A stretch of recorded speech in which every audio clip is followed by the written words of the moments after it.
Hey guys, Gale Force Online, here to bring you another one of my challenges. Now life is hard enough as it is, so I thought I'd amp it up a bit more by setting myself certain challenges in ESO and just see how I go about them.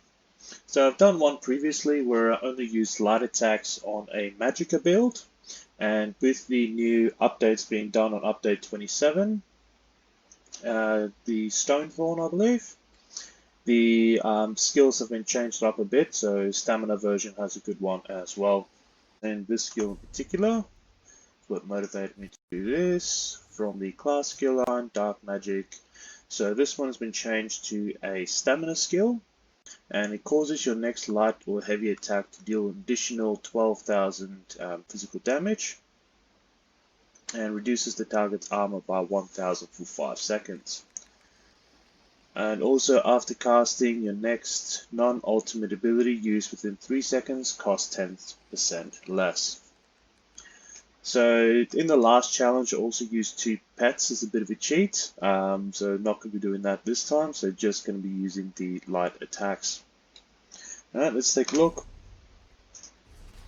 So character-wise, I've got about 4,600 weapon damage there. This is unbuffed. It'll probably come up to about 5,200. I've got 37k max stamina there. Not using any stamina abilities as much, so you're not going to run out of stamina as much, but just having that extra stamina increases my light attack damage. I'm using the Warrior Stone, which increases my weapon damage there, and using max health, max stamina food. Alright, so take a look at the gear setup.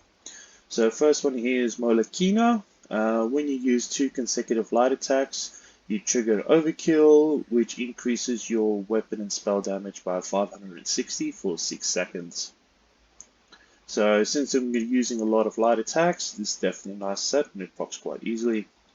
The second one here is the Blood Moon Braces, or Blood Moon in general.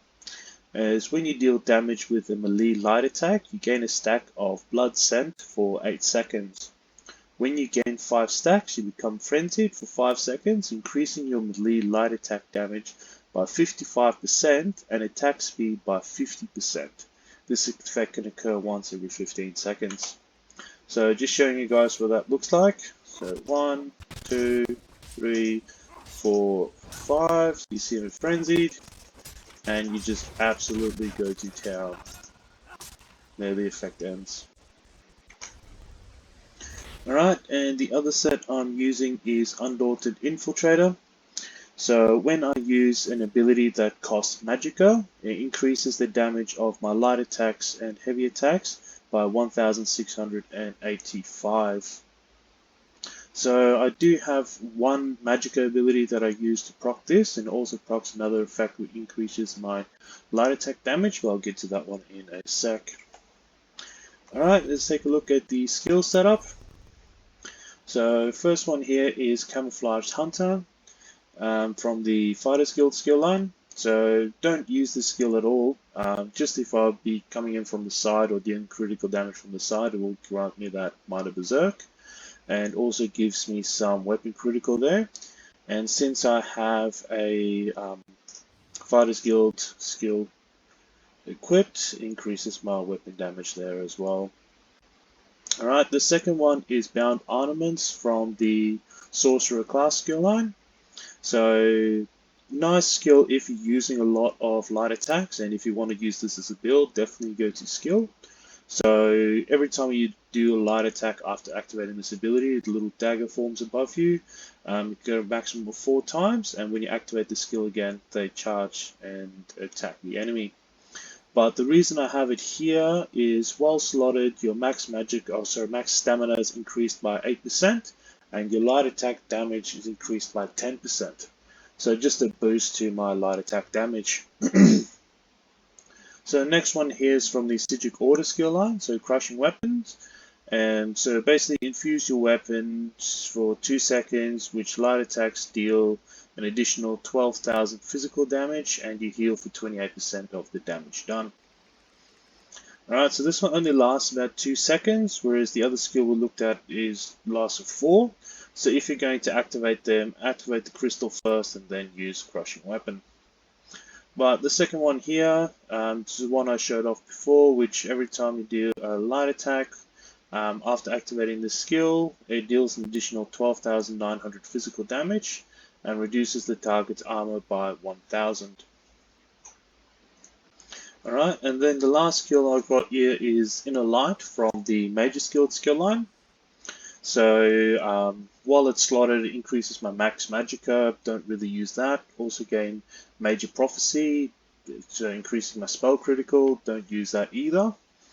But the main reason I have this skill here is after casting a Major Skilled ability, Grain Empowered, increasing the damage of your next light attack by 40%. And also having this skill here and activating it procs the other set. So it increases that light attack damage there by another 1,685. Right, so got a bit of a rotation on this one. Oh, sorry, the ultimate I'm using is Overload. Big surprise, it's the only ultimate that really uses light attacks. So instead of using normal light attacks, my light and heavy attacks become these Thunderbolts. So I deal about 14k shock damage there. And the heavy attacks basically just streams lightning, which does about 12k damage every second. Alright, another thing worth noting is that the ultimates don't tend to scale off of your just magic or just stamina. It uses your highest resource. So even though it's doing shock damage, it's taking the numbers from my stamina and weapon damage. Alright, so let's take a look. So firstly, activate the Major Skilled, activating Crystal, then activating View Weapon.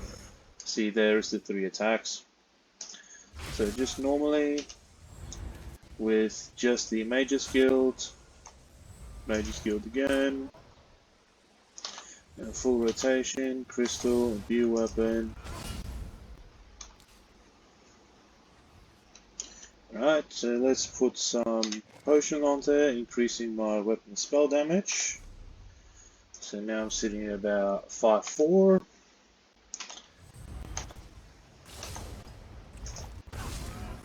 Oh, very nice damage output. And just see if I can proc the frenzy there. Didn't quite go through. Alright, then activating the ultimate. Major Skilled, and a View Weapon. So very high damage numbers there.